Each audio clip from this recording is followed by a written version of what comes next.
Thanks for tuning in today. I'm Dr. Nick, the Incrementalist. Join me as I seek out the small incremental changes being applied in other industries that we can learn from and that can be applied in healthcare. Can these changes bring immediate value, but also add up to the big improvements and revolution we need in healthcare? Come along with me to explore the possibilities. My innovative guests from around the globe have used small incremental improvements to achieve their moonshot. And today, I'm delighted to be joined by Rob Lowe. He's the CEO of Wellspring. Rob, thanks for joining me today. Thanks very much. Enjoy being here. So if you would, tell us a little bit about your background and how you arrived at this role. Sure. I'm the CEO of Wellspring. I'm one of the co-founders. Prior to this, I was a actual university professor who taught classes in strategy and in innovation management. So what is Wellspring and what do they do? We're a software company. We service government agencies, companies, and universities, and we provide software platforms to help them bring early stage ideas into products in the marketplace. Yeah, so that strikes me as something that's relatively challenging. I mean, we see lots of innovations. Let's pick on a classic. If you're old enough, you'll remember the Betamax VHS, and we can debate technical prowess. I certainly didn't have the chops to understand it sufficiently, but I think the general consensus was Betamax was the better technology, yet it didn't develop, it didn't become the standard. Why was that? Yeah, well, that typically has to do with network effects in that you can have great technology, but if there's a network effect, meaning that the interaction between the producer of the technology and other complementary technologies and distribution channels aren't perfectly aligned, then that technology is not going to take hold. And that's a story that's played out in innovation quite often that you're raising, which is great technology early stage doesn't mean that it's been commercialized successfully. So Wellspring sits in this nexus, and your focus is on finding the innovation and then trying to shepherd it through to that point of actual success. Yeah, what we do now is different than what we did 10 years ago, which is 10 years ago, most companies, universities, and even government agencies did a lot more innovation in-house, but particularly companies were much more do in-house. Today, it's a complete partnership. So technologies that have been rolling out for the last 10 years have been largely co-developed. So, the obvious example is the COVID vaccine. This is a technology platform that started a decade ago, funding by the NIH to various universities involved in the process. And all the technologies worked their way through the process. Eventually, were licensed out to some different companies that eventually produce products. And COVID is a great success story in that way, but universities, government, and companies do this every day. Lots of technologies, the first internet search engine, lots of pharmaceutical drugs, robotics tools. It's usually a partnership. So our path is that we provide the software to support each of those organizations finding each other, identifying potential partners, and then managing the complex intellectual property that comes out of that partnership. So help people understand a little bit about the complexity of that, because I think, we look at COVID vaccine is a good example. Great, we produced it. It happened in a year, but that's not really the case. It's not what happened, right? And there's a lot of steps. Can you sort of detail in high-level form what those steps are and how that all comes together? Yep, a vaccine itself is not just one technology. It's a series of technologies that are in a product platform. So over 10 years ago, the NIH started funding research on messenger RNA technologies and similar technologies going into the platform at a variety of universities. So University of Wisconsin was one of the bigger ones in that area. Those faculty continued to refine those technologies over time and eventually led to a couple of upstart companies. One of them ended up being called Moderna, which is a name we all know now. And other technologies were co-developed over time, for example, between Oxford and AstraZeneca. But those are the initial, as you say, the initial technology platforms were funded by the government agencies in their respective countries. As the universities developed them, they licensed those technologies out to companies, and those companies then take it the second half of the way, which is the actual product development, testing, clinical trials. So let's talk about innovation and as it takes place today. And I think my sense of it is that we're accelerating. Is that true? And if so, is that just a function of the speed of acquisition of knowledge, or is there something else that's going on?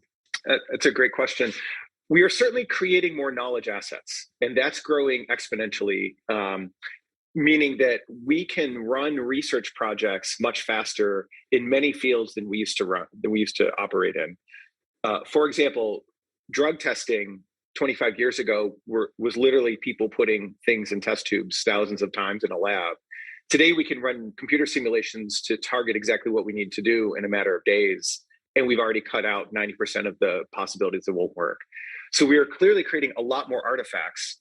Simultaneously, thanks to a burgeoning capital market, we have had the ability for lots of startups who can be disruptive in a number of different technology classes come forward and experiment with new technologies. So while large companies are becoming much more efficient, we also have an influx of a lot of tech startups who can try experimentally different things. And the result of that is, almost in a chaotic way, we have a lot more knowledge assets being created over time.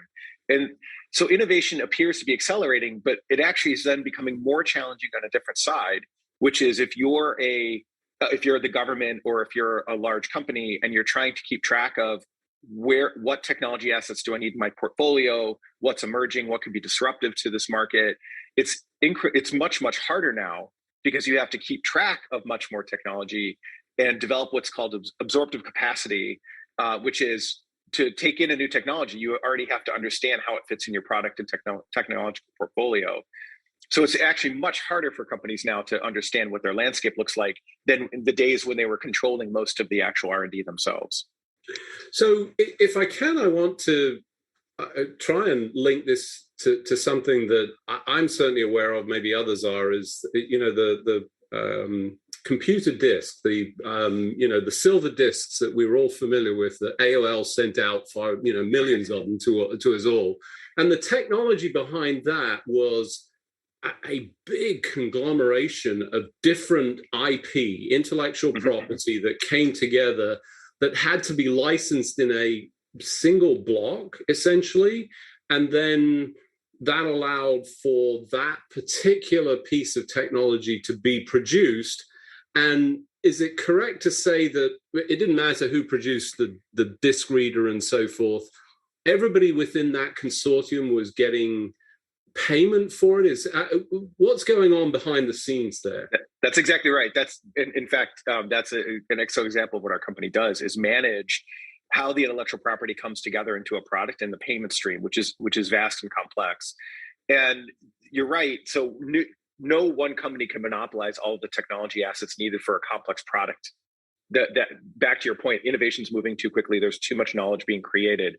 So it's not just the compact disc. It's canola seeds. It's sort of pharmaceutical drugs. It's kind of everything. The result of that is the final producer, while has to have manufacturing excellence, also has to have excellence in intellectual property management and licensing, because the top components of that technology are going to come from their competitors, startup companies, universities, like everybody in the value chain. And if they don't go down that path, the compact disc is a great example of network effects, because if we had many competing standards of compact discs, no one would ever have any compact discs because we wouldn't be able to keep up with producing them all. Right. And that's a story that's played out in innovation for a long time. I just want to thank you for correcting me. You're exactly right. It was compact disc, but it's been so long since I referenced it. I said computer disc because I'm looking at it. To me, it was always the cup holder on my machine when that ejected out. So I think what I'm hearing is that we're accelerating, and now I don't recall, maybe you know the number for the compact disc. I believe it was like 130, 140. We're accelerating, and for any kind of innovation, is it always going to be more gathering of more intellectual property to produce utility? Well, the compact disc, I think, was a special case because there were so many parties involved. But I think the consensus, what you're getting is correct, which is in any kind of industry, there is going to be an increasing amount of intellectual property that has to be licensed in to make a product compared to how it's been in the past. Now, electronics tends to have, as you point out, dozens, if not hundreds of patents. Actually, a lot of agriculture is now in the dozens of patents now when you make a new seed or a new graft of tomato or something.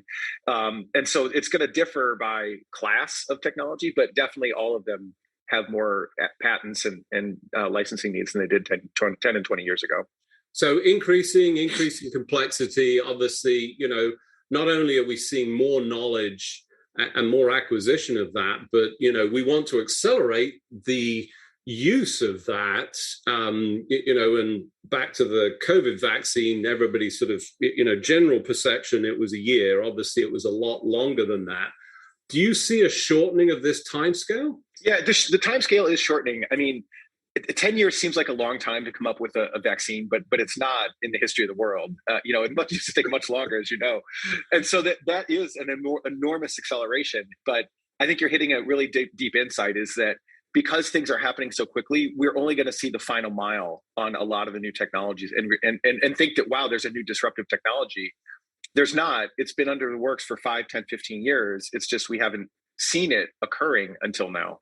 So when you think about innovation, what are the sort of categories and where are we going to see that innovation before we start talking about healthcare and where you're seeing that going?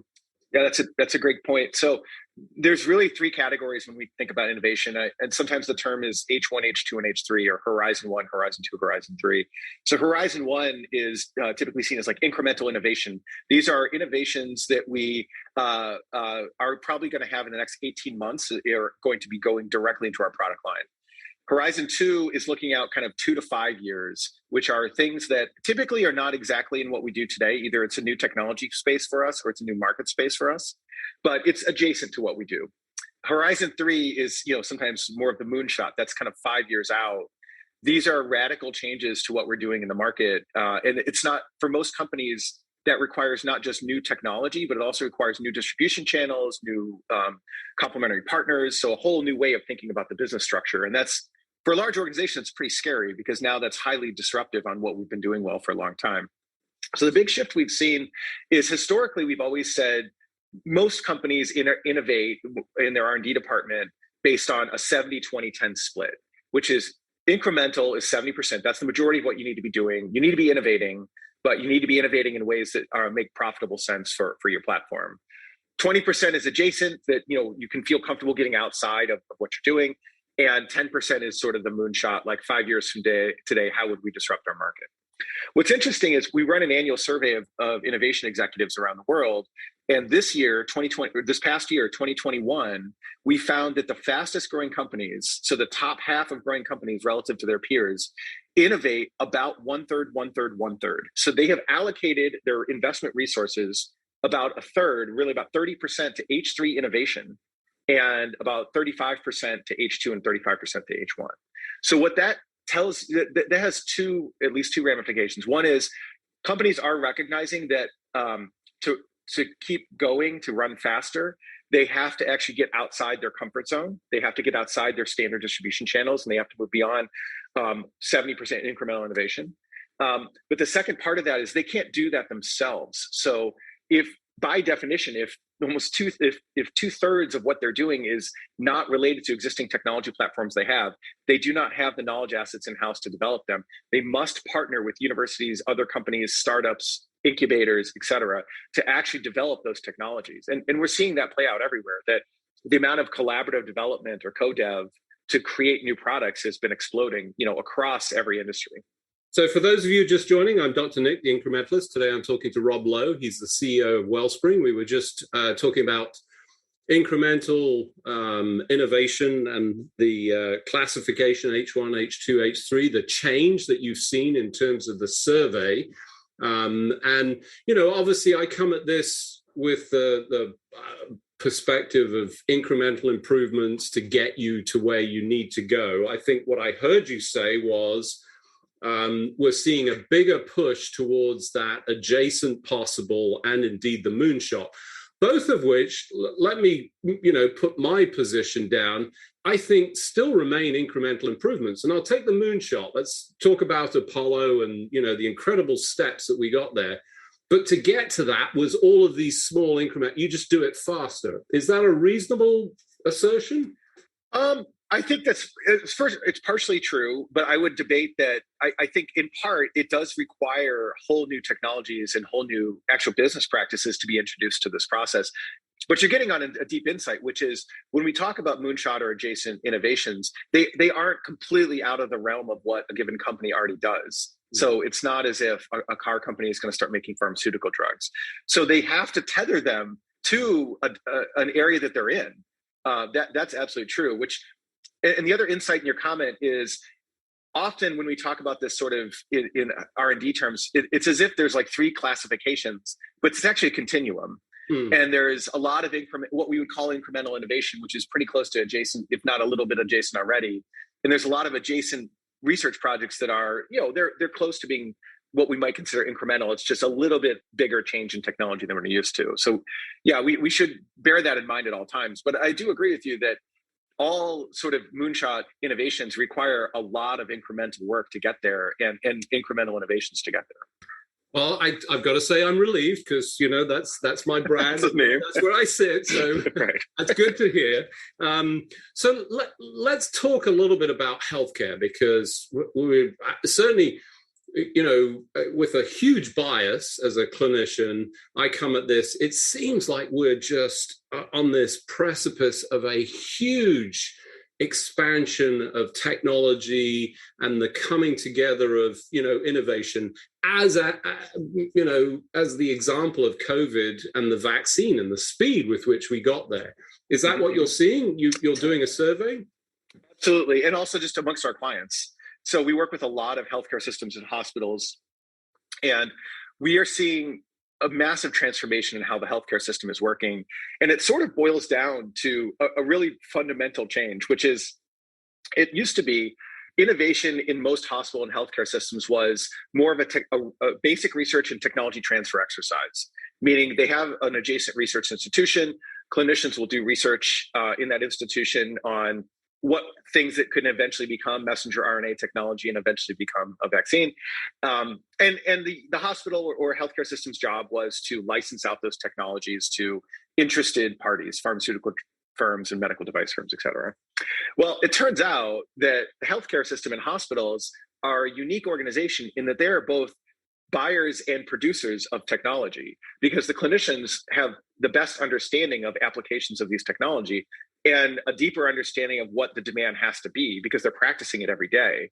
So increasingly in the last 3-4 years, we've seen healthcare systems adding capabilities to do what is more like corporate innovation, which is the hospital says, what are the problems that we face every day in this institution? What could be better? Let's now spin up a research program that solves that problem, which is much more how an automobile company or a chemical company would actually operate, as opposed to this technology push platform that they had been closer to for a long time.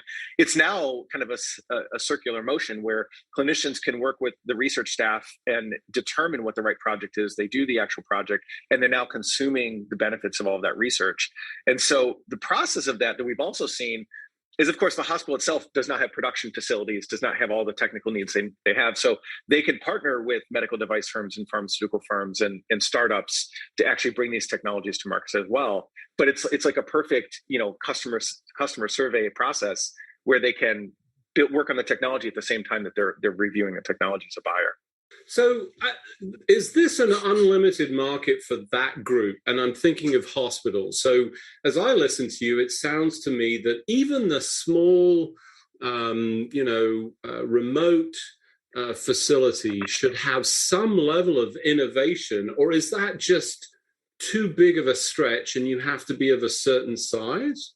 Well, it is fair to say that there is a minimum scale effect to set up a research institution. In part because there's regulatory requirements, there's infrastructure requirements, equipment. So a very small community hospital would be difficult to do on their own. However, as you're very well aware, there's been a lot of consolidation in the last decade in the healthcare system, particularly in the US, but elsewhere as well, where small community hospitals are actually part of a broader system. And the upside of that, one upside of that consolidation is that having a larger system tethered together enables them to have the scale effects at central headquarters for all this infrastructure that they need to run a research program. So and the reason I sort of push on this a little bit is, I go to DEF CON and they have a whole hacking section on, personal health. And, Mm-hmm. One of the presentations I saw was a bioreactor individual who created a bioreactor. You could 3D print it. It was in the guise of the classical Hewlett Packard and Apple, truly in the garage, where you could develop anything. You think, and part of me thinks that with Wellspring, if I partner with an organization that's like yourself, I can navigate through the IP and create something. Is that true, or am I just? That's so. Yep, so our software provides a couple of things, which are and you're getting a really fundamental point, which is the infrastructure to innovate has become cheaper. And it includes 3D printing technology, which we've been working on for it seems like 30 years, and we're finally there, where you can put it in your garage and work on it. But there's a couple of fundamental points. Is if you invent it in your garage, well, now you need to get intellectual property protection. You need to find potential partners who can produce this. You need to figure out what's the technology landscape look like. And so that's what our products, help people do, which is identify who their partners should be, navigate the intellectual property process, and go through the licensing process with, in this case, probably a much larger company who has distribution channels. So already acceleration of knowledge, opportunity for folks, and indeed supporting infrastructure that's accessible to pretty much almost anybody that has technology, access to the cloud, the internet. Tell us where you see innovation in healthcare. What have you seen, and what are you excited about? Well, I'm very excited about the hospital system I had referenced earlier. That it's really fundamentally shifting, and I think another aspect of this is the fact that we kind of have left the government out of this a little bit, but the government is still the major funder of healthcare research in the U.S., the U.K., elsewhere, and the one advantage of coming out of this pandemic now is the re-recognition and revitalization of the importance of funding science. And so that means the biggest funder of science is the National Institutes of Health in the US. So that is really exciting to me, because we're going to have a lot more innovation coming out as we start to double down on the importance of really doing fundamental health research and recognizing the value of the products that the government can help support out of that process. And if you would just tell us the contribution, or the importance of the contribution of the scientific process and the government support of that, because what I hear repeatedly is, without that, we don't get an awful lot of this innovation. You can't just do this on private investment. I mean, it is possible, but I think less of it happens. Is that true? That's right. Yeah, I mean, we've long known that fundamental science, like basic research, which is sort of research into the new physics of how various areas work, is a company is not going to engage in that, because that's a 10 to 20 year investment cycle. Their shareholders aren't going to allow it. And that's exactly the COVID vaccine we talked about earlier. Pfizer wasn't going to start 15 years ago doing a lot of fundamental research on mRNA technology. The government has to be there to support, because the government can support long-term research programs, which has been the history of government support in this country and elsewhere for a long time. So that will continue to play out as we are looking for fundamental changes and fundamental additions to what the moonshots and the adjacent technology spaces. The government is a vital partner in that process to be a funding agency. So as you think about the future, do you see more moonshots, given the survey instrument that you talked about? Are we going to see more of this happen? I think so, absolutely. So it's a confluence of several ideas here, which is, one is just more spend by government companies. So we see that happening now.